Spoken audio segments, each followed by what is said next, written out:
And hello, everybody. I'm Scott Rutherford with AXIOM Learning Solutions, and we are live here on LinkedIn and on YouTube.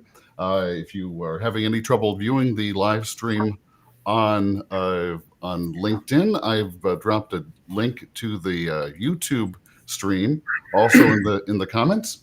But I'm glad you're here. So, like I said, my name is Scott Rutherford. I'm VP of Marketing here at Axiom Learning Solutions, and a little bit about me quickly. I've been in learning more or less for 25 years. I've done continuing legal education seminars. I did course development and taught adult learning courses at University of California, Irvine before spending time at Training Industry, the analyst firm, and then here at Axiom. But I'm really glad you're here today. I'd encourage you to use the chat, both to chat with other folks who are on the stream and to share questions with us. And that's probably a good segue for me to introduce my guests and today's panelists. So Susan Nabonbeck, hi Susan, is a senior learning and development leader. She is the vice president of learning design and strategy here at Axiom Learning Solutions. Susan's work has won multiple Brandon Hall HCM Excellence Awards, and she leads a high-performing custom learning team that's also been recognized as a global leader by training industry analysts. Her expertise covers e-learning technologies, accessibility, inclusive learning design. Her work has been featured at DevLearn. She brings a strategic forward perspective to how technology, including AI, can meaningfully elevate and expand access to impactful learning experiences. So, Susan, great to have you here. Thanks for having me, Scott. All right, my other guest, Dr. Guido Manaya. Guido is the CEO and Chief Learning Officer at Manaya Learning Global Solutions, a global corporate training firm serving large corporate and Fortune 500 clients. Dr. Manaya's prior experience includes executive roles with AT&T, Lucent Technologies, Avaya, and Accenture. Some small names there. And for the past 2 years, his organization at Manaya Learning Global Solutions has focused on integrating AI into L&D. They've launched an AI and Human Intelligence Center of Excellence last year to help companies scale AI and HI skills development. So Guido, glad to talk to you. Oh, it's a pleasure to be here with you, Scott, and with you, Susan. Same.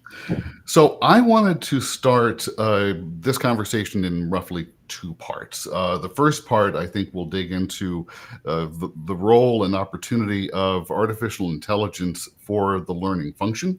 So this is really focusing inward, I guess, on the learning and development team and our core function. And we'll get into sort of the broader organizational implications of AI here in a few minutes.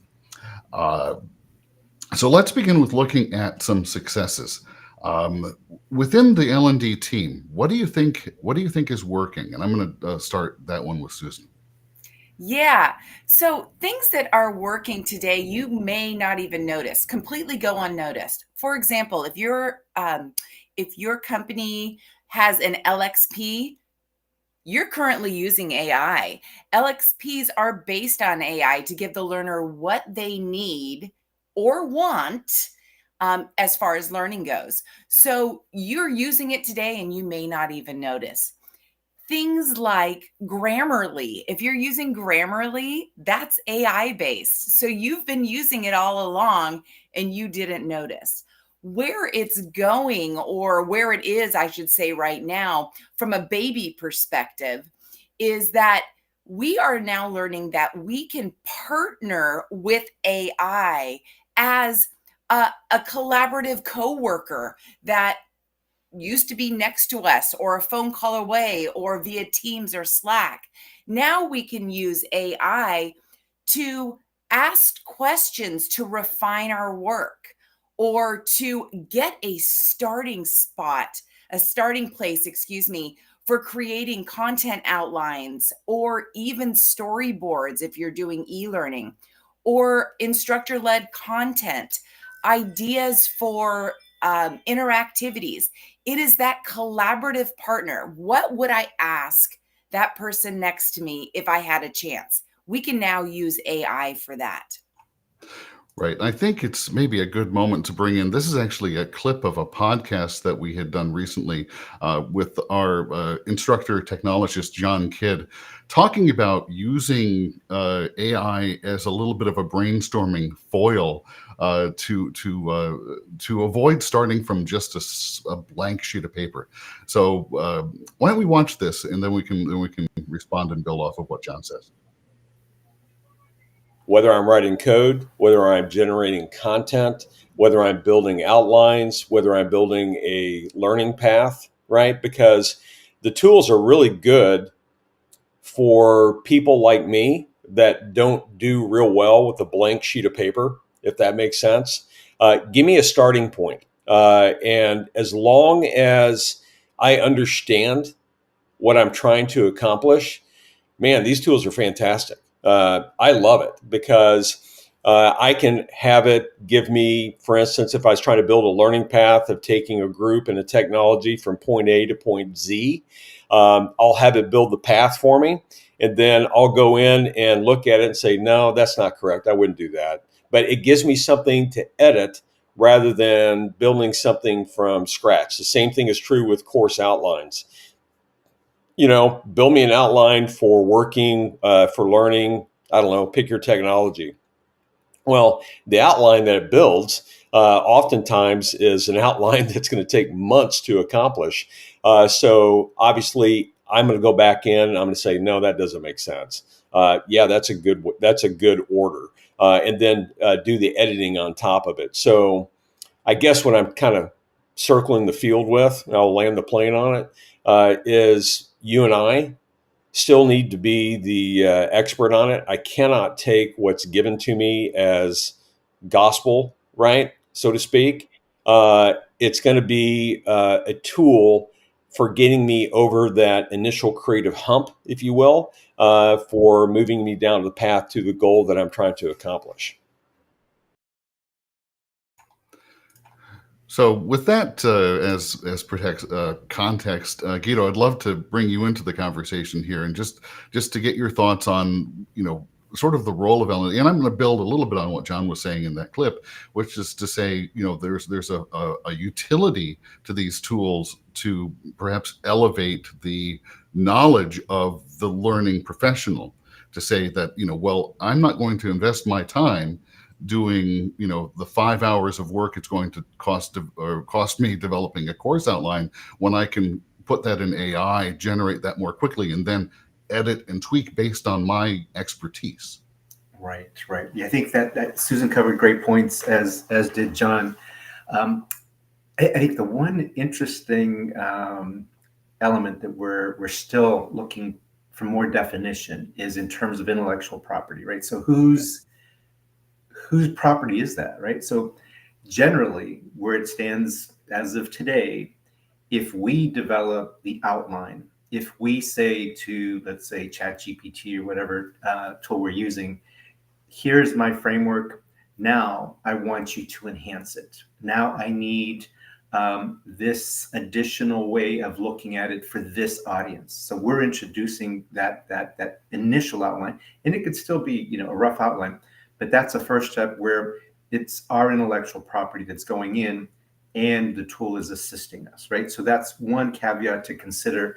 But absolutely, this 5x, 10x is our capabilities, and allows us to refine, and get to that end product much faster, and in a more effective way. And so, yeah, it definitely sets up our teams to be much more productive, thoughtful, and refine the content that we're developing for our clients. Yeah, and I think also, as a new instructional designer or developer, it also gives you a sense of confidence, right? If ChatGPT, for example, or Copilot, something that day to day, if I can put my outline in and it gives me feedback of, yeah, this looks great, maybe add this or that, I have a vote of confidence from this all-powerful AI, right? but I completely agree with you. It is a matter, like John said, it is a matter of getting beyond the blank page. Right. I think just one added element is the now are we talking about the free version of some of these tools versus the paid version, right? So Yeah. in the paid version, you get some phenomenal capabilities that even further your ability to rely on those tools, right? So as an example, you could upload, different kinds of outlines. First off, all of that information is protected just for you, right? Or for your client or for your company. And then as you're uploading outlines of past courses that you've developed, it's learning from that. And then as you ask it questions, it's leveraging that framework and documentation to answer the next question that you ask it, right? So there's some pretty powerful tools given which plan of the tool that you're using. Right, and I guess this comes back to what I would posit is a mischaracterization of the potential of AI, which is to say that there's I don't know, perhaps a misconception that all we should be doing with AI is striving for the faster and cheaper, and I think that misses the point of we can strive for the better. And really upend the whole the it used to be the old adage that you can have it fast and cheap or good, but you have to pick two of the three. I don't know, but I suspect that AI sort of disrupts that triangle a little bit. Yes, I definitely. I mean, it's tempting to say we'll be able to do this faster, cheaper. Really, it's the personalization, the alignment, the higher level of potential output that you can have that specifically speaks to that target student audience, and so it's elevating us, right? Are we going to be more productive? Yes, but we'll also be able to spend our time in really seeing, what is the highest value for that learner audience that we're developing for, or that we're delivering to, and that's really what drives value and performance. And at the end of the day, our stakeholders, our leadership, they're looking for that next level performance from our workforce. Therefore, this is spot on to what we as a company, they as leaders need to be competitive in the marketplace. Sure.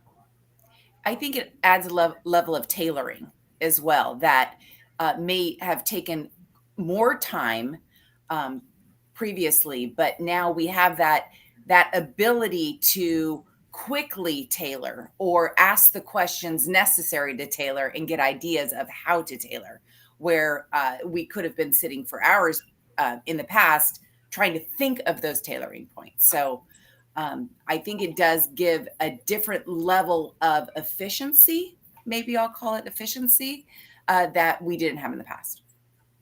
One thing I wanted to interject here, and I guess this is a little bit of an aside, and I don't want to belabor it for folks who understand how generative AI works, but it does tie back into a point, that you were making earlier about what's the source of knowledge, what's the intellectual property behind this.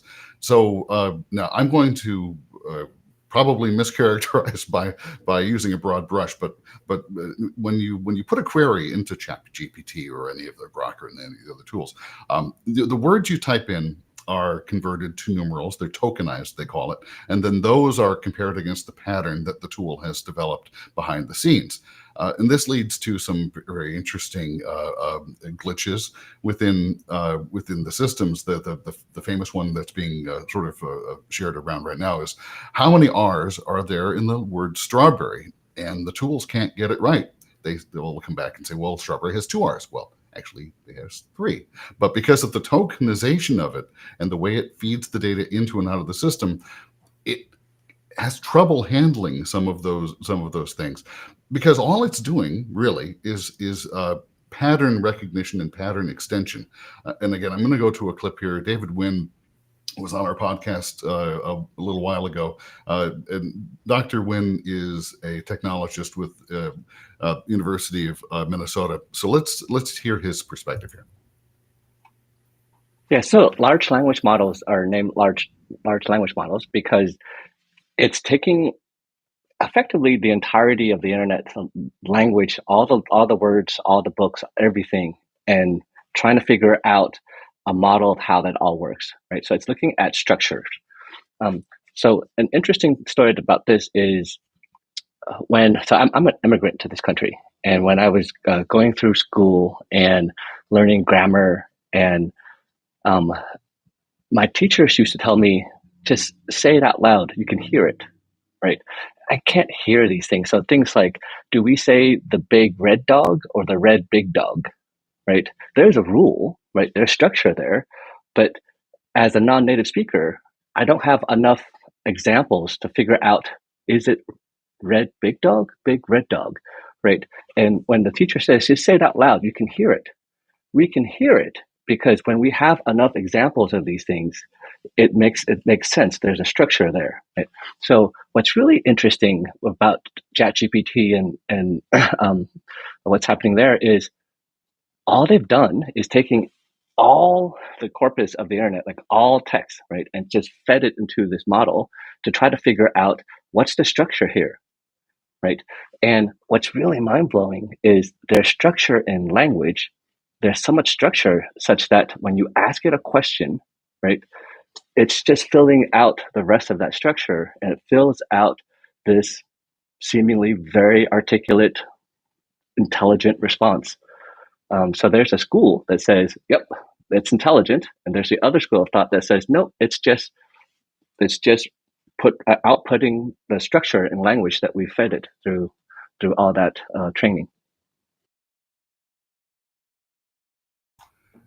So to build on that commentary and bring this back into the realm of the learning and development team, let's say, for example, that you're training a closed generative AI system on your own company's body of knowledge. What the tool then is going to be able to do, and then Guido, I'm going to give you first a chance to sort of maybe let's explore how we operationalize this. But what the tool is going to be able to do is index your body of knowledge, your best practices, all of your learning materials, perhaps, and then suggest back to a user, okay, here's what we think might naturally come next, and that starts to become, I know, you operationalize that as perhaps, is that coaching? Is that nudging?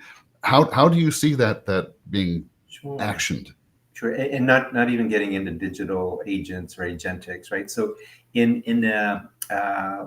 take ChatGPT as an example, right? You're able to go and say, because really, as was explained, it's taking the billions and billions of documents that it's learned from, and then you're asking a very specific question, and based on those billions of documents, it's predicting what an answer should be, right? It may be incorrect that it leveraged these reference points versus those reference points.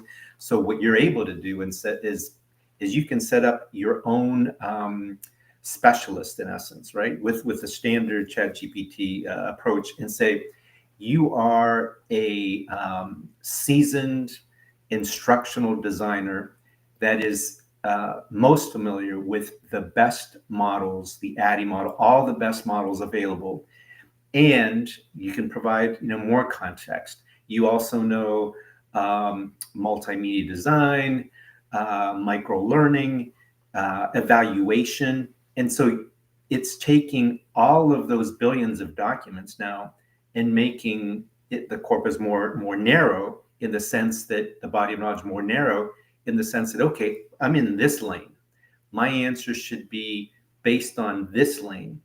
And then that's just an easy starting point. Then you're actually able to upload documents and say, okay, well, here's how we specifically do these learning development processes in our company. And you're able to upload it. You're able to upload examples of courses, right? All of that then becomes that more narrow body of knowledge, and it's able to give you a much better answer. Is it exactly 100% of what you may want? Probably not, but you are that much closer as you're doing that kind of mini training for that, even before you get into digital agents. Yeah. So you brought up a great point. Word of caution, if you will, if you are new to prompt engineering, or even using any of the AI tools where you can ask questions. Please do not copy and paste. Do yourself a favor and actually look through what was produced, even if you feel like your prompts were perfect and you have given them all the information possible. I call them a them. I don't know why. I also say please and thank you, just in case, they take over the world. I want them to like me. So, but anyway, read what was given back. Do not just simply cut and paste and send off to your manager or client or whatever, because to summarize pretty much everything we've talked about for the last few minutes, there is still room for error in AI.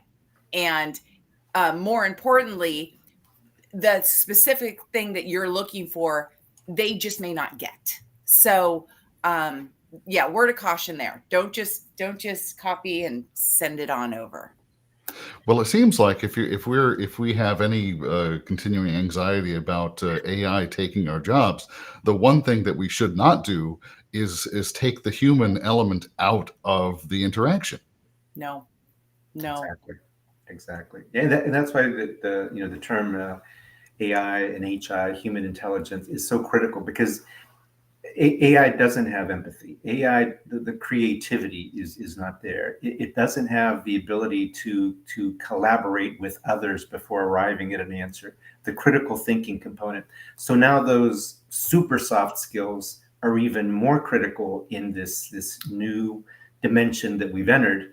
And that's why, from a learning leader perspective, how are you going to further develop those skills within your workforce? Because they become even more critical as we move down the path of digital workers, digital agents participating in our workforce. Yeah, and that's probably a good moment to pivot to say, well, okay, besides what we in the learning and development teams can do with AI, it's really about how do we step forward and support the organizational change that every organization is facing in some level, about, well, how do we leverage and how do we create creative advantage for the enterprise based on these AI tools. And Guido, I'm going to give you a first stab at this, but we mentioned prompt engineering as a discipline for the L&D team. Teaching prompt engineering to the enterprise is also maybe not more important, but equally important for sure. Absolutely. I'd say that's a key skill set. And there's so many ways to direct our workforce and to improve their prompt engineering skills, as well as developing a course on that may assist our unique situation. But really, it's also AI literacy, right? So as we've all seen, and maybe how we initially faced AI, you're initially a little bit intimidated. What is this incredible new world? Should I even be dabbling in it? And really, it's helping our workforce see that these are phenomenal tools, and the sooner you're able to understand how to leverage them, when to leverage them, why to leverage them, as you become, and you don't have to start big with robotics or computer visioning basics, right?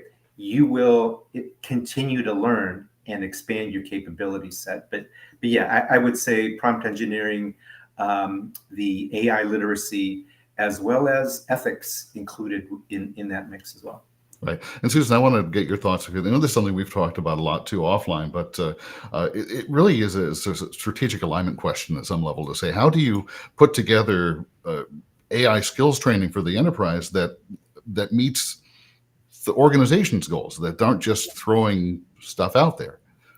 Yeah, absolutely. I think we go back to the good old ADDIE model. We need to analyze. We need to scope out what the organization's actual goals are, and then do a skill gap of where is the organization workforce? Where are they on AI? What have they been using thus far? Something like the banking industry probably has been using AI from an agentic perspective.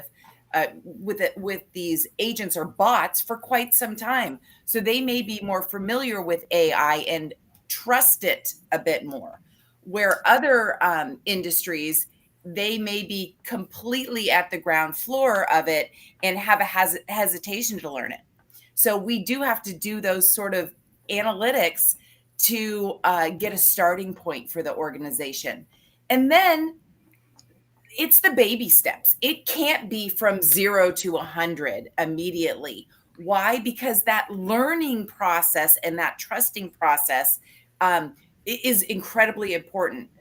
You may not have the opportunity to be a prompt engineer. You may not be in an AI tool like ChatGPT, but you may be trusting an AI tool such as Well Said Labs. Oh, let's take an L&D example. For those of you that are using AI voices out there, if you used it a year ago, 2 years ago, you know it is much different than it is today.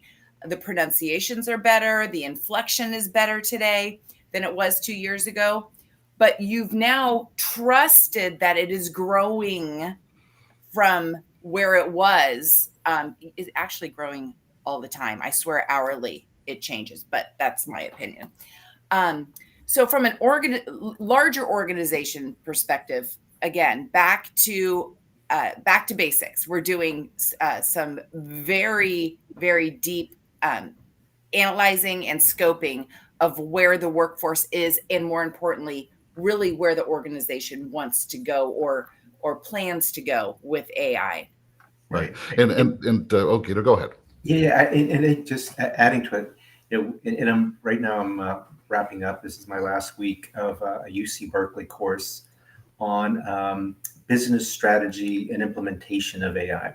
And really, the reason I took this 2-month course was to get the lens of a leader, and how are they looking at it as they start making decisions for their large organizations, right? And in many companies, you've got the Johnson & Johnson example that trained 56,000 employees on AI literacy. Great, that is the absolute exception. Like that is the absolute exception. Right. In many cases, just like you have AI startups, right, on applications and all that, within larger companies, you have these independent projects that are taking place on AI. But really, there's not that system-wide approach to development, right? So as learning leaders, we are not only are we able to, we are going to be called upon to help the company raise the bar in terms of AI. And we are in such a fun, unique, strategic position to lead, because it's not going to be the IT side of the house. It's not going to be the HR side of the house. This rests on us to really expand that AI capability set within the company. And the more we learn about it, the more we use it internally, the more we, as Susan said, do that analysis and gap analysis, we'll be ready to provide very high value to our company. Yeah, and that builds really well into, actually, I'm going to cut away for another little quote here. This is, again, from our podcast, but Judy Pennington is also with the University of Minnesota, but her experience is largely in large consulting firms. And we talked about this as an opportunity that should empower L&D as a change agent in helping the organization manage a enterprise-wide change initiative. I think getting all of the C-suite involved, at least in understanding where their heads are at. There's a lot of information out there right now about these tools and the goodness of them and the scariness of them, the unethical behavior that could happen, et cetera, et cetera. And so I would suggest, like any other big transformational activity that you want to do, and I would include L&D in this and HR, and make sure that that the viewpoints are known. Security is a huge one, because you're going to have somebody saying it isn't secure, you can't use this tool because it's so on and so forth. You want to kind of get on the same level of understanding about what it is, what's good about it, what's bad about it. And then you can start understanding it isn't going to go away. That's the thing. We have had this conversation amongst the university people here. Do we use it? Do we allow students to use it? Is it a tool that should be out there? Well, truth is, it is not going away. It's going to be available. And what we need to do is make sure our students learn how to use it ethically and understand the top side of it, the bottom side of it, and what they need to do to use it appropriately. And the same thing happens for every company that you're going to deal with. And so I think the L&D people need to become very flexible and very strategic and very changeable about whether the tool today is AI and in 6 months from now we'll have a podcast and some new thing that is the new shiny object that's out there. How do you understand, is it right to use? Is it not right to use? But I think you for sure need to start with the C-suite and at least understand where the good stuff, and like all good change management strategy, find who already thinks it's cool, work with them to demonstrate how it can be so helpful, and then communicate it and celebrate it to the rest of the organization. And guess what? Everybody's going to go, I want to do what Susan's doing. And then they're going to be asking for it. But it can't just be a check the box that we're putting out a training program on AI and think it's done. That's not going to work properly. So yeah, Susan, you got a little bit of a name drop there, but really, what she's talking about is the realization that if your senior leadership isn't working with L&D to support the learning needs around AI in your organization, it's a little bit of a ostrich head in the sand moment, because the tools are there. Right. People are using them. So the question becomes, strategically for the organization, are you going to use them in a fully rolled out, structured way, or allow it to be haphazard in the shadow with all of the risks that could entail? I don't know if you want to take this one, but I personally think it's all, as I mentioned earlier, it's all about baby steps. Choose that starting point. Use it as a way to get people familiar. And then you're going to have continuous upskilling, reskilling. Things are, like I mentioned, changing all the time. So our job probably won't be done until we're on to the next new thing. Right. And really, when you think about large companies and even small, medium-sized companies, you've got the accounting function, the sales function, the customer service function, not to mention production, manufacturing, procurement, HR, if you're in the hospital setting, patient experience. So all of those individual processes that we're already contributing to training around those processes now have this transformational set of technologies that are going to completely change how training is done. So how do we work with that division that might be readier than the others? Great. We've got that division that we'll tackle. But let's not forget our own L&D department, right? So I remember when I did my dissertation for the doctorate, it was looking at 3 different corporate universities. We're looking to see if we can get traditional instructors to become virtual instructors. This was back in 2005. I was with Accenture. I had a couple of Accenture colleagues that were helping me with this analysis. And we were doing a deep dive on evaluations. How did those compare to tradition? That took us months. And that can now be done in a heartbeat, right? So for us, what are our processes that we see that are taking us a lot of time? If you're an L&D leader, what's taking time? And then also, what are you not even getting to? You've got all of these evaluations from months, years of delivering this content. How can you relook at that data to potentially come up with a new set of insights about how you are delivering training? So all of that's available not only at the macro of the much larger organization, but within L&D. How can we vastly improve the L&D function? Yeah, I think that's a really interesting point, because we all want to be data driven, but one of the challenges, just in terms of human workflow bandwidth, when you're dealing with a lot of the information we're going to get back from human behavior is going to be qualitative. And so if we want to do some analysis on that is meaningful, we need to code it and allow it to be structured data, not unstructured qualitative data. So Guido, what you're saying is use the AI tool to be able to leverage the reams of information that are sitting somewhere already. Absolutely. And one point that came up during the Berkeley class is that those established companies that have those years and years of customer data, customer experience data, patient experience data, really the AI tools, great, they're going to help us. But if you don't have the data that then you could leverage those tools with to get you new insights, the biggest value that we're going to see in AI is going to be for companies that are able to leverage that data, new insights, new products, new services, because they never had the time or the manpower to really address it. And now they have a solution to do that. So let's move on a little bit. I know that you made a reference to agentic AI. We are, if depending on which analyst you talk to, into perhaps the third generation of generative AI as we've moved through. But we've moved from simple chat interaction to chat bots to agentic. And so help me define what that means for folks who are not familiar with the term.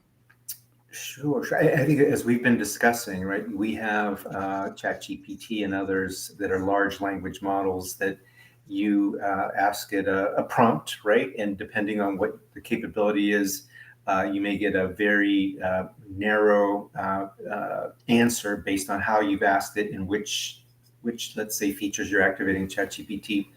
And it'll give you an answer, right? It'll do an action for you. With agentics, and there's more and more and more and more. But I think as of last week, there was at least 1,200 available agents, digital agents. They could be in productivity, they could be in finance, they could be in customer service, in sales. These are digital agents that you give them a specific task as you would give another employee in your company. And given that task is defined for them, they can complete that task, right? So as an example, there's the travel agent kind of support that you might get. You're going to Europe, you need hotels in 3 different countries on these dates. You can ask your agentic agent, all right, here's the dates. I need you to book the flights, book the hotels, and let me know what the end result is. And that agent will make those calls, will connect with those hotels, will finalize your air travel, and either completely do it for you if you give access to your credit card, or it'll come back and say, here's the best itinerary. What do you want me to do? So that's an example of a basic example of how you can leverage a digital agent to take it not only from, all right, what are the available flights?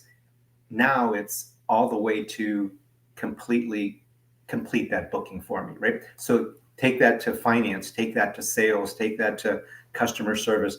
You've got different functions that can be moved to a digital agent that they can complete.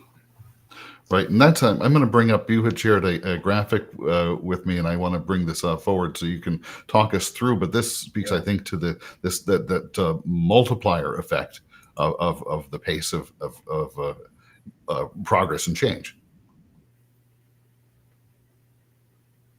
I don't know if you can see the graphic there. It's not showing up yet, but no worries. Yeah, and I think if it's a graphic that we talked about, Scott, basically it's looking at human evolution and the progress we've made, right? So here you go. So basically, up until 2025, we were progressing, at a certain level. We were increasing in terms of our productivity and capabilities. And now we enter the world of agentics. We started entering into 2024, but 2025 is where it is being adopted more and more. And the level of productivity, the level of progress that we're going to be able to make by leveraging these digital agents these co-workers that are now digital agents is going to be phenomenal. So that's exactly the point that we're at, and this was in January of 2025. We're already there. We're already moving up quickly up that line. So if you take a look at it from an L&D perspective, all right. So now I'm in sales. I'm in customer service. Now there's this digital agent that can also assist. We're going to have to be developing curricula that takes into account that now you've got in a process these digital agents that are working alongside you, right? That are enhancing your capability set, that are doing tasks that may be extremely repetitive so you can be focused on tasks that are much higher value. And this is where we're at now. Many of our companies haven't gotten there yet, or they're starting to use them. But as they see more and more and more high value, we're going to see them in our workplace, right? Yeah, Susan, I think this is a perfect spot for you to comment, because we're talking about how do we bring this, how do we use that hockey stick of productivity within the learning function, and love to hear your thoughts. Well, what I'm most excited about are these agents being able to analyze trends across all learning ecosystems within a company, or predict skill gaps that could potentially arise, or most importantly, recommend these organizational wide either skilling or shifts in skills that need to happen to keep up. I think these agents are,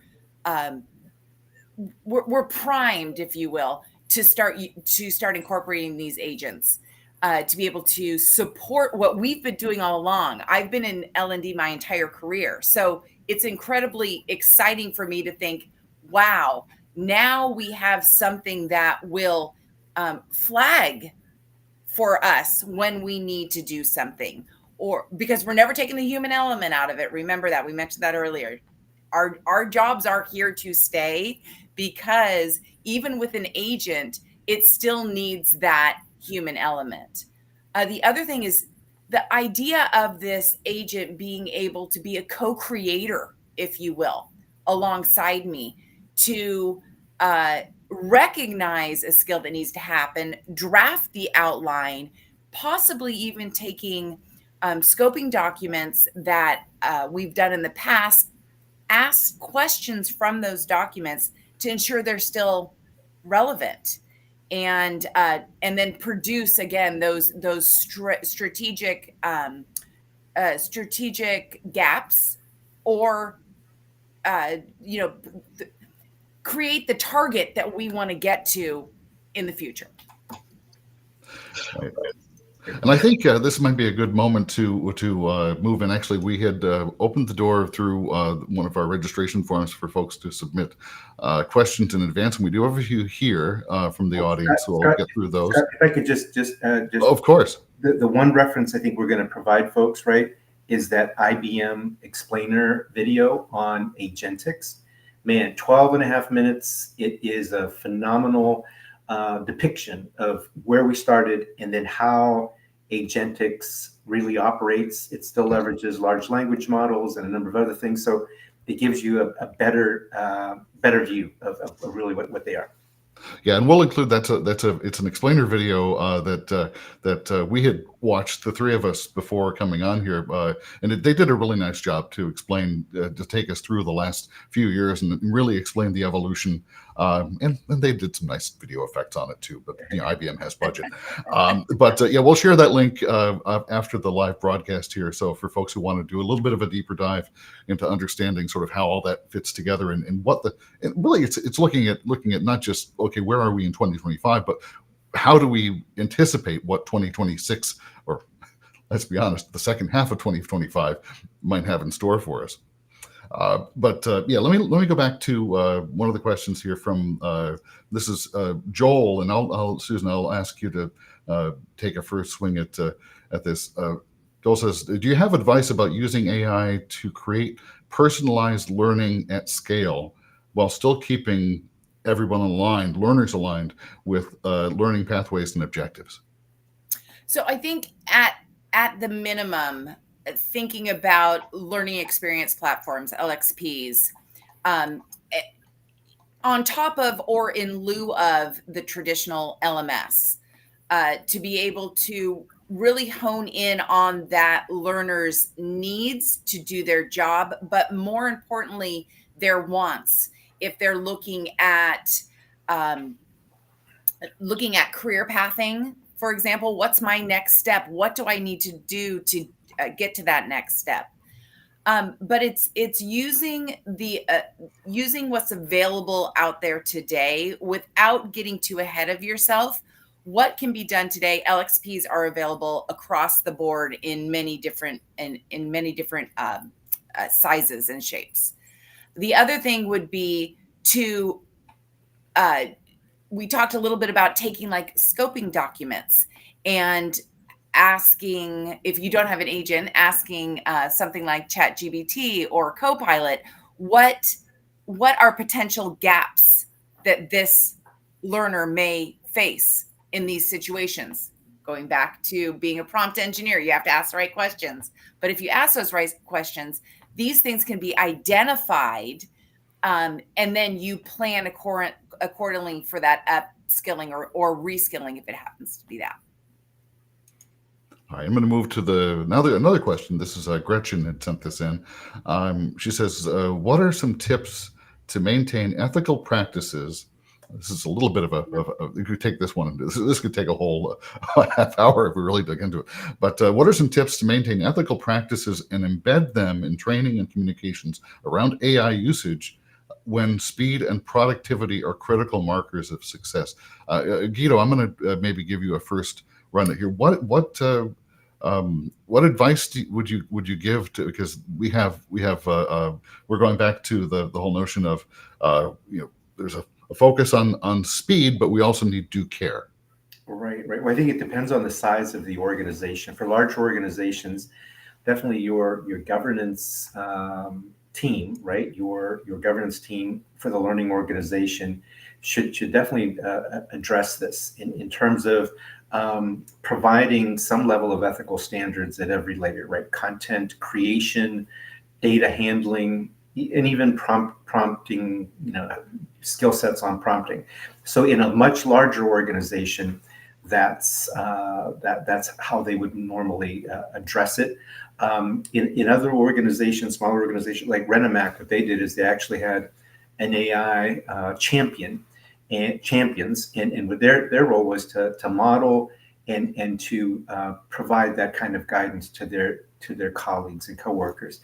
But yeah, it absolutely should be in every level, whether it's content creation, whether it's data handling. It needs to be, it definitely needs to be addressed and incorporated. Okay, and the final question I have here, and I'm looking. There seems to be an issue with the live stream to LinkedIn, which I apologize for. And if anybody's having trouble there, we will post the video to LinkedIn for anyone who wasn't able to connect there. But I do know we have some folks watching live on the YouTube stream. So if you have questions there, feel free to put them in the chat, and we'll try to grab those here. But Abby had written to us in advance when she signed up. And Susan, I'm going to give you a first stab at this one, which is, do you have any advice about the use of AI in the measurement of learner behavior or learner progress? And do you think this creates ethical concerns? Tough one. Well, not tough one, but it's definitely one of those things you have to think about. Let's go backwards, talking with the ethical concerns. Taking the human element out of it at this point, I think may present an ethical concern, because I talked about trust, right? We aren't at the point that we're trusting that AI can learn to be more subjective. I'm choosing my words carefully for this. In short, I think that there is an ethical concern right now. If that data is collected and just used as is, if we're taking out the human element altogether, absolutely. Will that be true a year, 2, 3 years from now? I can't say. But as of right now, I think that there is an ethical concern about collecting that data and using it as is today. More importantly, without letting the learner know that this data is being collected and potentially used as well. As far as measurement, using AI to measure, I think we should, because again, efficiencies in what we do, use AI to collect it, but it's a matter of ensuring that we're communicating that we are collecting it, what we're collecting it for, and then not just using it as a cut and paste to without the learner knowing and Right. without us putting our fingers on it. Yeah, and the oversight and the control and I'll let you jump in here. This is a little bit what we talked about earlier. Is we can't just let it go to the wild. We need to be able to ensure that as it's ingesting whatever information, if it's learner performance, if it's if we're trying to gauge whether a learning intervention created behavior change in an organization, we're going to have a certain set of inputs we're going to be able to gather to measure that, but that can't just be taken as gospel coming out of the AI tool. Right. Absolutely. Yep. So yeah, clear data policies, learner consent, transparency, all of those are important as we collect more and more data. And there's even as we look at this monumental shift, it is a cultural shift within an organization as to how they're going to transform. Right now, we're in the optimization stage of how we're going to leverage AI. Then we're going to move into the transformative stage, right? And then we're going to get into the complete, redesign of some of our major processes. But as long as we have clear data policies, learner consent, and transparency with our workforce, you're that much closer. But behavioral health shouldn't be used to be punitive, right? It should be for evaluation of growth. Yeah. And growth for that individual. And that's how we need to get to its best use. All right. Well, I think that's a great place to close. We're about at our time. So with that, Susan de Bonbeck at Axiom Learning Solutions and Dr. Gita Manaya at Manaya Learning Global Solutions, thanks to both of you. We'll put the recording of this on both YouTube and on LinkedIn, along with a whole list of links to additional resources. And also, the three of us are also all on LinkedIn. And if you want to reach out to us through that channel or through email, I think all three of us are happy to chat further about this topic. So, Susan, Guido, thanks for being here. Thanks for talking with me. Oh, my pleasure. And for those of you online, appreciate your time. I hope you got something out of this. We certainly enjoyed putting this on for you, and looking forward to speaking with you more on the topic of reimagining L&D using AI. Thanks for being here.